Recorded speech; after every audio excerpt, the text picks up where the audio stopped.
Welcome to another episode of The Latest with Maya. Today, I am very excited to be having a conversation with choreographer Nancy Renée Braun. Thank you so much for being on my show. Thanks for having me. It's so nice to be here. I'm so excited. Me too. Yeah, so let's get started. So you're a choreographer and have put dance numbers together for Broadway shows, including Gutenberg, which Mhm. I was uh, lucky enough to be able to go see a performance, and it was amazing. Um, you Thank you. yeah, and you've also choreographed numbers for film and television. How do you come up with unique dance sequences for each show? A great question. I mean, I love I've always wanted to do choreography. I got into it at a really young age. And, it kind of style wise, I think every choreographer has a different approach. For me, I like to really create movement that's very story driven. So, very based on what the text is, based on what we're trying to communicate to the audience, and not just necessarily like dance for the sake of dance, but dance that is Yeah, is helping to tell the story and to add whatever it's going to add to that moment in the show. So I would say, it's easy to go from show to show because each show has its own unique story. And therefore you're thinking of, yeah, you're in the characters and you're like, what would this character be doing in this moment in time? So it's very, for me, very based on the characters, the story, the point in the show that we're at, where we're what we're trying to say in that moment. And then the movement is all kind of birthed from there. I don't think that I particularly come in being like, I want to use these moves and fit them into it. It's more of like, what are we talking about? And then like, let's see how that manifests in our bodies. oh, I love that. Yeah. Yeah, Yeah. Especially for Gutenberg, when you're working on a show yeah, that's just two people yeah, who, are known for their chemistry together. They're known for their incredible voices and their yeah, acting. And, you know, I think both of them would say that they're great movers, not necessarily known for yeah, their dancing. yeah, So it was a specifically fun challenge to create it with them because yeah, it's not like you're working with, I work on Moulin Rouge as well, where everybody's coming in with their whole life of experience of dance. You could say anything and they can do it. yeah, But when you're creating choreography for actors, singers that don't have that dance training, I find it really important to work together and collaborate on what is going to work best for them. And often they have great ideas and you have ideas, and it's a lot of back and forth before you settle on something together. yeah. Oh, I love that. Yeah. Um, so what do you find is the biggest challenge when choreographing musical numbers? Yeah, I mean, that's a great one. I think it's always a challenge. Some things come really quickly. Some things like just like, like anything, some things come easy, right? Some things it's like, Yeah, oh, this number fits perfectly and this is what we should do here and it feels right and it's organic and it happens and it just clicks. Like there are definitely parts of certain shows I've worked on where the choreography from day one in the studio makes it all the way to the stage, and that's a long process that it might have gone through workshops and different labs and creations and different casts even, but sometimes there's pieces of movement that just continue all the way through. More often than not, that's not the case, and it evolves just like anything else does, just like the script evolves, just like the casting evolves, just like, you know, um the story evolves. So I would say yeah, the challenge is that you want to continue to work as a team with all of your collaborators, and you could spend all this time choreographing a whole big number, and then not for the sake of the choreography, but for the sake of the show it could just get cut, yeah, and yeah, then what? So yeah, the challenge is that, you have to, I really, like I said, like collaboration is huge for me. And I like to involve everybody. The director is always heavily involved, the music team, the drummer, that's really big for me always. If we can all collaborate together, and the actors, of course, then it kind of helps us find the path for what the choice is. And then sometimes the challenge is you think you've got it, and then you finally see it up there and you go, it's not quite working in the context of the show. And it's never just one thing. It's really, since it comes from a collaborative point of view, it's like Yeah. the whole thing needs a look at. So, that's why we have things like the preview process where you finally get to see everything in full up on stage with lights and on the stage. And then you notice, all right, you know what, we need to tweak that a little bit to help tell the story better. So yeah, I think that the challenge is just remaining flexible and being, not too tied too tightly to anything unless, Yeah. it's really working in the story because, you like all of us people, I think musicians, writers will say they write songs for shows that they love and don't make it in the final cut. So it's not being too precious about anything and keeping an open mind and collaborative spirit. Yeah, I think that's the challenge. And there's definitely things that I've fallen in love with that are like, Yeah. cut from the show. There's a funny one in Gutenberg. It went a little bit viral, actually. There was a sequence, I don't know if you saw this, called the Bum Drums, that was Andrew and Josh doing a dance break in the middle of the song Haunted German Wood. And it was hysterical, very funny. The two of them doing anything is funny. So this in particular was ridiculous and so funny. Pacing around the stage, we had all these drum things that the bum drums were like Josh playing Andrew's behind as bongos. Very funny. She ended up posting a video of it, and all these people responded being like, why didn't this get into the show? And then like, on closing night, the writers acknowledged that they're the ones who cut it. And we all did though, because as funny and as great as it wasn't moving the story forward. So Yeah. it's great to see that kind of stuff that gets on the cutting room floor, but it's, and I loved it and I was sad it didn't make it in the show, but it did make Yeah. sense. Yeah. Well, that's very funny. Yeah. Yeah. Um, yeah, I'm bummed. Yeah, I'm bummed it didn't make it, and we didn't get to see it. Yeah. Yeah. Well, it's out there for all to see anyway, so. Yeah. Yeah, I just wrote it down to look up after. Oh, yeah, you can find it on Josh Gad's Instagram. Oh. Yeah, 'cause I don't think I've seen that, yet, Yeah, so it's very silly. It's just a little sequence. It's a dance break that didn't make it. yeah. So, yeah. Yeah. Mhm. Um, so who has had the biggest impact on the person you have become? Oh, wow. That's a good one, Maya. Thank you. Geez, so many people. I mean, I mean, on the person I've become, I would say my family, my parents.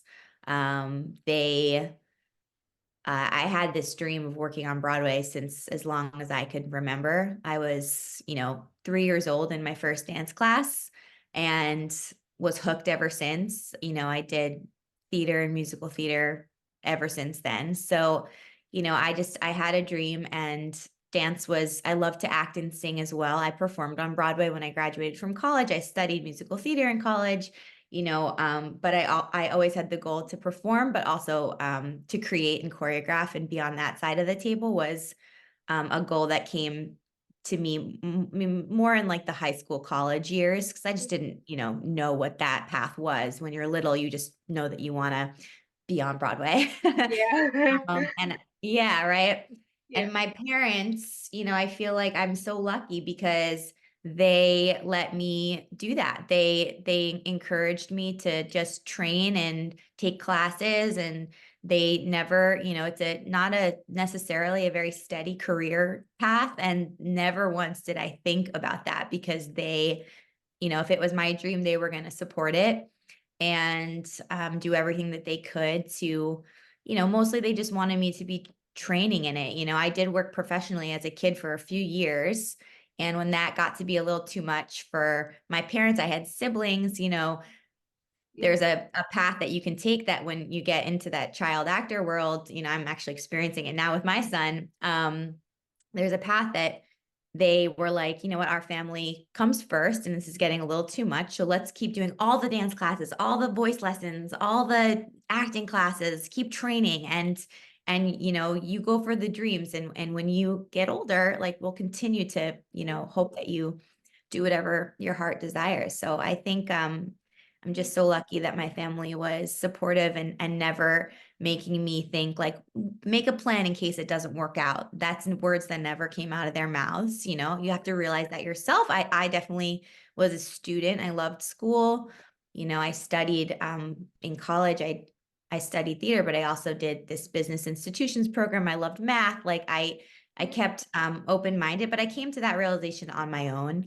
And not because anyone was forcing me to think about plan B, because in this business, you kind of have to just go for it and never look back, and you'll figure out if it doesn't work out for you. I always thought I'll figure that out then, I'll Yeah. just stay educated, and they kept me well-rounded and prioritized being with family and friends and all the things growing up that I think are really important just as a foundation of being, a human, a real human.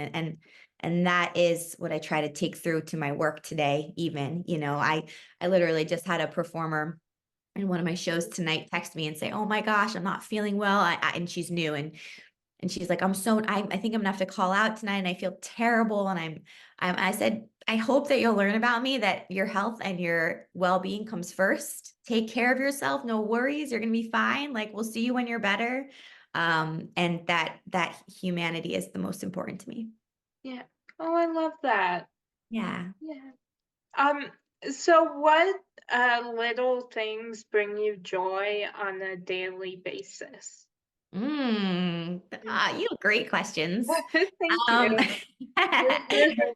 I would say my kids. I have a 8-year-old son and a 5-year-old daughter, and they bring me joy every day for sure. They are so funny and full of life, and getting to experience the world through their eyes is delightful at all times. They are so like curious about the world and say the funniest things that they don't even know are funny. So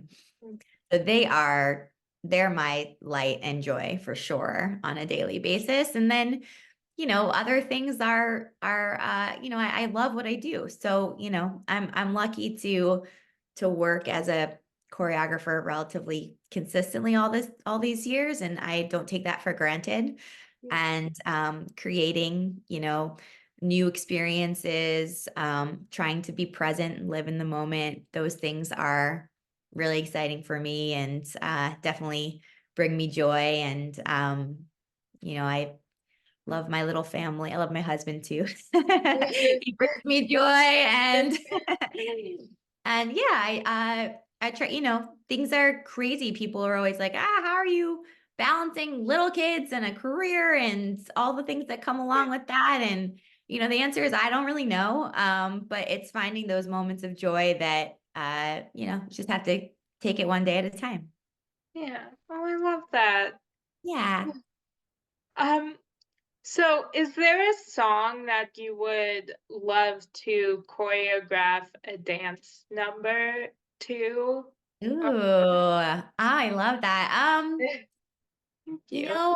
I don't know because I think like I love Broadway and I love there's so many shows that I would love to get my hands on at one point in time, but I'm not the type of person that like has a list and is like, here's my goals for which shows I want to do, which a lot of people do. There's like, people that are like, these are the shows I want to tackle.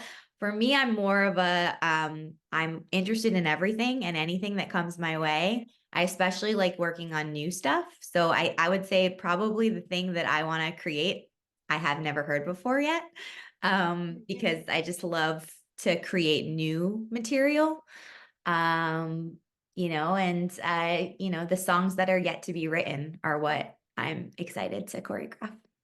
Oh, I love that. Yeah.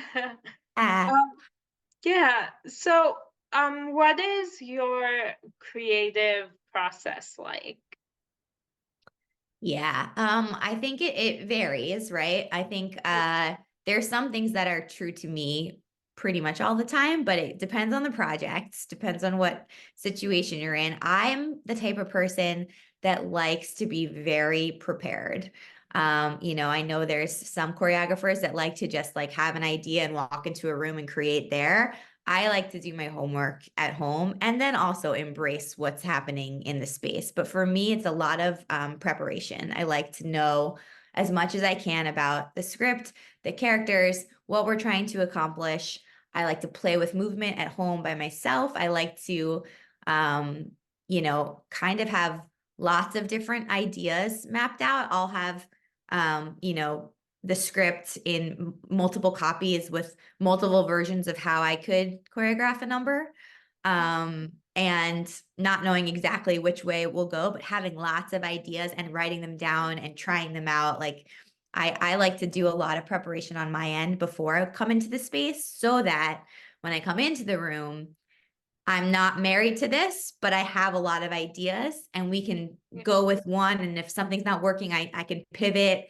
And then even new things are created from that. But I just feel like I have a great foundation of what I think I'm going to accomplish. And sometimes it turns out to be totally different, but having that core preparedness is really part of my process.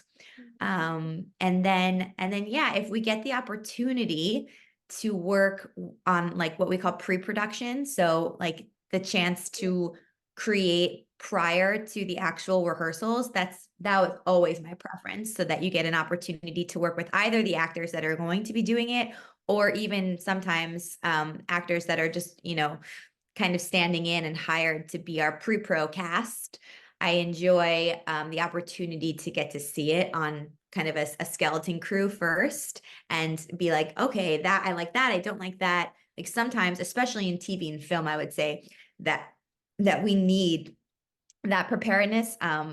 Broadway tends to be a longer process, although Gutenberg was fast, but TV film stuff is so fast. Usually it's like as soon as you get in the space with the actors, it's like you got an hour or two at most, and then it's time to start filming. So it's really fast. You have to be prepared. So I guess some of my Yeah. prepared skill set and requirements for myself come from working in both fields. Oh, wow. Yeah. Yeah. So I am pop culture obsessed and I go in stages of shows that I just cannot stop watching. Love Uh, that. is there a show that you are currently obsessed with? Like a TV show Yeah. or a TV show? Yeah. Oh gosh. Yeah. I love so many TV shows. I wish I had a little more time to watch over and over again more Yeah. shows. Let's see. Well, I got a chance. I'm on the choreography team for Only Murders in the Building and for The Gilded Age. And I happen to love both of those shows also, just as like a spectator. So it's been super fun to be on the inside and then also watch the seasons come out, which have been relatively recent. I love both of those series Yeah. just in and of themselves. And then it's also been like a blast to be behind the scenes for those two. Yeah. Um, but other great show. I mean, I really just enjoy a good comedy. I love comedy. I love to laugh. Yeah. Uh and a good, kind of dramedy also when there's like, the element of drama with the comedy. And then, Yeah. if I'm being honest, like every night I fall asleep to reruns of Friends. So like, Yeah.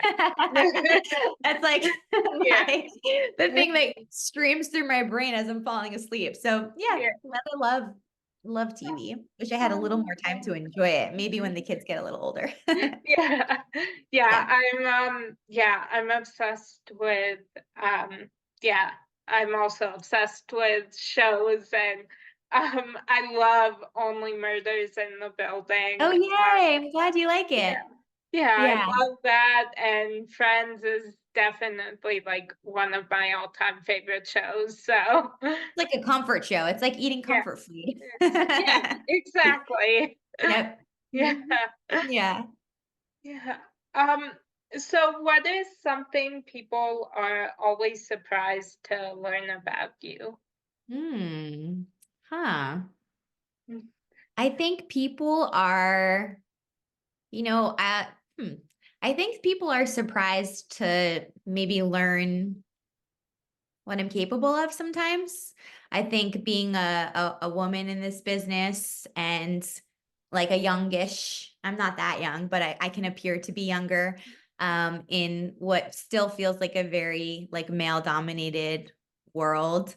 I sometimes feel, and I've definitely felt, definitely when I was starting, when I actually was quite young, like I had something to prove. And that when I was able to prove those things to people, I think would be like the element of surprise to people, like that they wouldn't necessarily assume that I'm capable of certain things, and then come to the plate. And I always knew and hoped that I was, and it it's definitely something that you have to, unfortunately, kind of step up and prove yourself. I think that something would be people wouldn't necessarily think. Like they look and they always like to ask, like, oh, wow, you do all these things, you juggle all these things, you're part of a lot of shows. Like, that's so great, but it's not an easy path. And I definitely have worked really hard to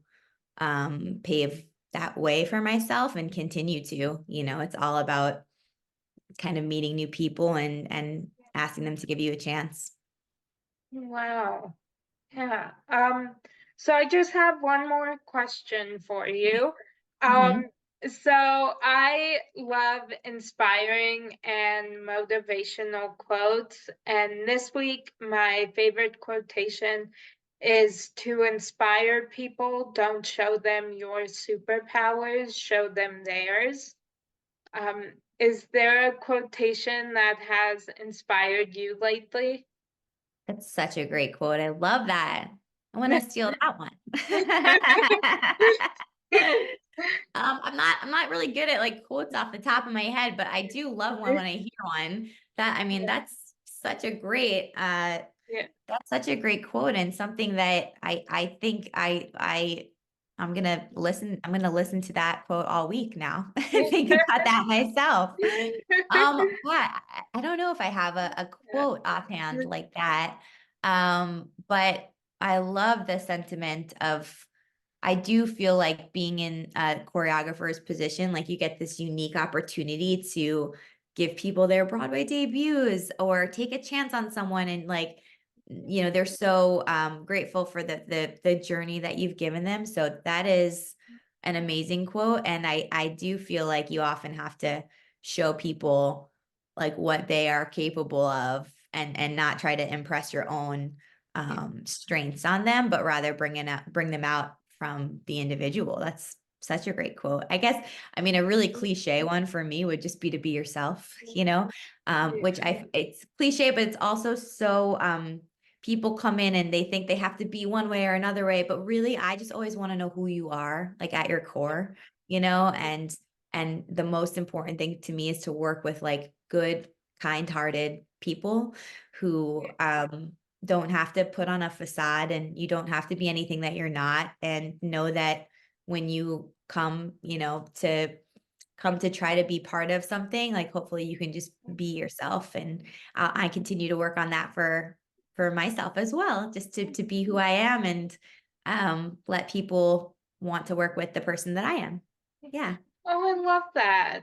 Yeah, Yeah. that's great. Yeah, I love that one. Um, yeah, so it was so much fun talking with you. So fun You talking just with you, made Maya. my day. I so appreciate you taking the time, and I hope you have a great rest of your day. Thank you. You too. It was a blast Thank talking to you. you. Your wonderful questions. Oh, thank you. Yeah, I've just had the best time. Me too. And that's a wrap on today's edition of The Latest with Maya.